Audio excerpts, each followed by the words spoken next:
want to begin by acknowledging the traditional owners of the Bundjalung Nation on which we live, work and play every day. I pay my respects to elders past, present and future. I'm Sean, this is my son Archie, and now I'm going to take you through the worst parts of our farm. As you might have heard Archie point out there was a truck heading past.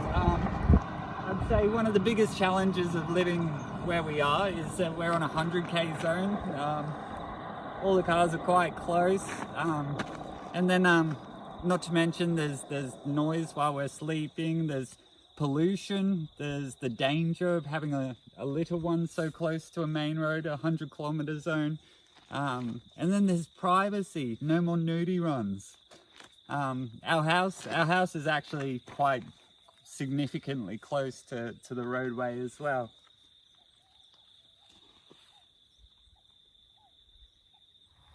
The next challenge of our little farm that we'd like to show you is these beautiful beasts over here, Moose and Bunny.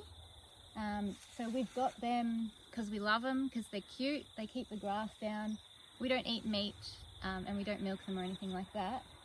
So they provide significantly more challenges than benefits, including constantly escaping.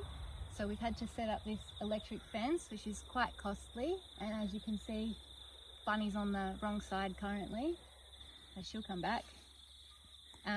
They eat our fruit trees and our veggies, so we've had to do heaps of reshuffling, refencing and constant management of that due to the sort of weird layout of our property. There's a few dangers. As you can see, the horns are pretty big, could cause injury or death, and we also worry about them. We've got a significant wild dog threat in the area, so that causes us to stay up at night worrying. Hey, we worry about our cows. This is the beautiful Back Creek. This is where we go swimming a lot, where we come for fossicking. I guess this is our zone 5, or one of our main wild zones on the property. Always got to keep an eye on the little one because it is quite dangerous, potentially. So some of the natives we have growing here, the black bean, these are the seeds here. Callistemon, red kamalas.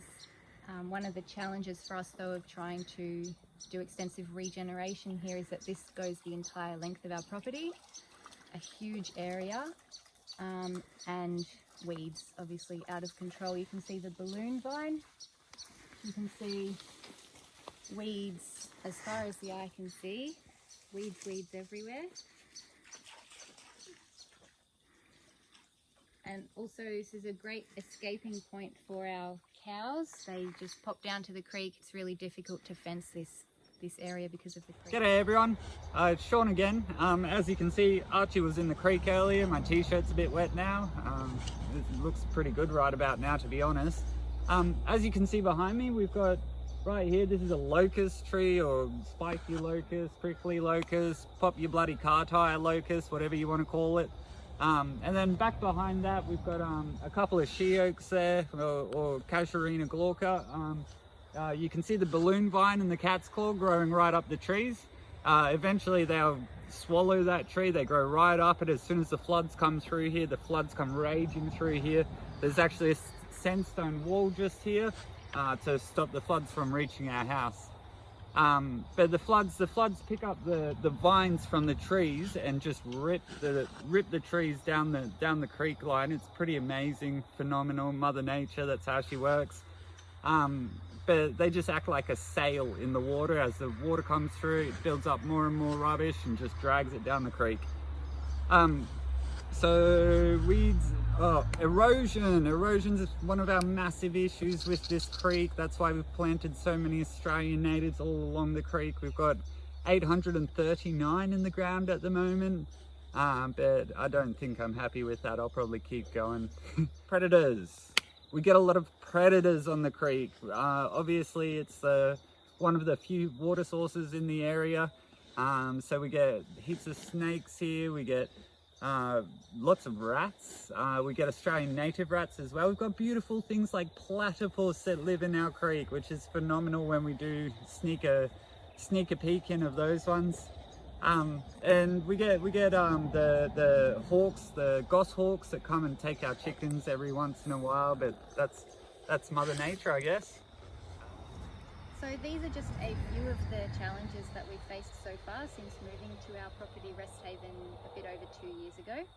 We'd love to hear your feedback and any ideas that you might have. So if you guys want to upload and share your own photos, your own videos, ideas, trials, tribulations that you faced through your own properties, and I just want to give a quick shout out. Thanks for watching, and happy Mother's Day to all you beautiful mums out there. I hope you have an awesome day, and take care.